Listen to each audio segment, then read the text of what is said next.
Yang terhormat Dewan Juri serta hadirin yang berbahagia. Perkenalkan, nama saya Khalid Dinarul Fajri dari MTSN 2 Kota Kediri. Pada kesempatan kali ini, saya akan menyampaikan pidato dengan tema Hari HAM Internasional. Jangan lupa follow, like, dan subscribe channel YouTube Literasi Tanpa Batas 17. Assalamualaikum warahmatullahi wabarakatuh. Salam sejahtera untuk kita semua.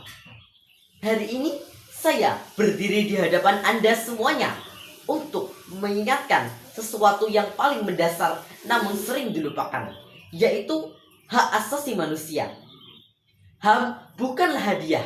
Ia bukan pemberian dari pemerintah, negara, atau siapapun. HAM adalah hak yang melekat sejak kita lahir sebagai manusia. Hak untuk hidup, hak untuk berbicara, hak untuk merasa aman, hak untuk menjalani kehidupan yang bermartabat sesuai dengan fitrah dan nilai-nilai luhur kemanusiaan. Namun, mari kita jujur. Apakah semua orang sudah merasakan hak-hak itu? Apakah semua wajah sudah dihargai? Apakah semua suara sudah didengar?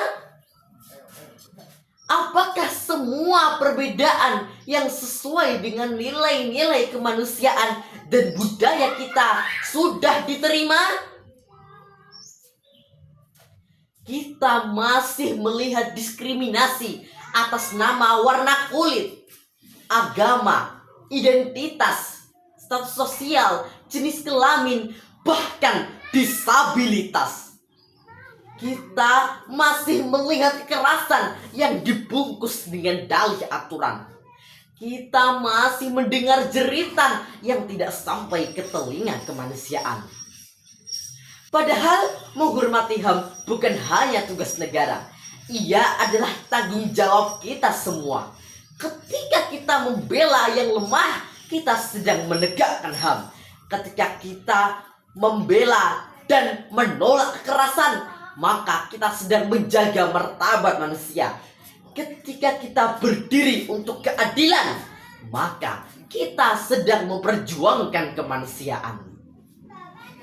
HAM bukan hanya soal hukum, ia adalah hati nurani. Ia hidup dalam cara kita memperlakukan orang lain, dalam cara kita berbicara, bersikap, dan mengambil keputusan. Kita tidak bisa berbicara tentang kemajuan jika masih ada yang tertindas.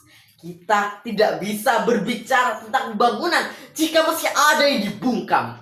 Kita tidak bisa berbicara tentang kemanusiaan jika masih ada yang diperlakukan tidak manusiawi.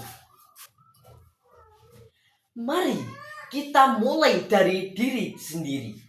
Hormati perbedaan yang sesuai dengan nilai-nilai kebaikan dan kemanusiaan. Dengarkan mereka yang selama ini dibungkam karena ketidakadilan. Berani bertindak ketika melihat penindasan.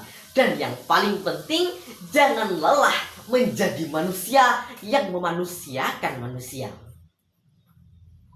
Karena dunia yang adil dan damai tidak tercipta dari kekuasaan, melainkan dari empati. Karena kemanusiaan bukan hanya sekedar konsep, akan tetapi tindakan nyata. Karena semua orang berhak hidup tanpa rasa takut, tanpa tekanan, dan tanpa diskriminasi yang tidak adil. Mari kita jaga hak asasi manusia. Bukan hanya untuk hari ini, tetapi setiap hari dan selama-lamanya. Karena ketika satu hak dilanggar, maka kemanusiaan kita semua sedang diuji. Demikian yang dapat saya sampaikan. Terima kasih atas perhatiannya dan mohon maaf jika ada kesalahan. Wassalamualaikum warahmatullahi wabarakatuh.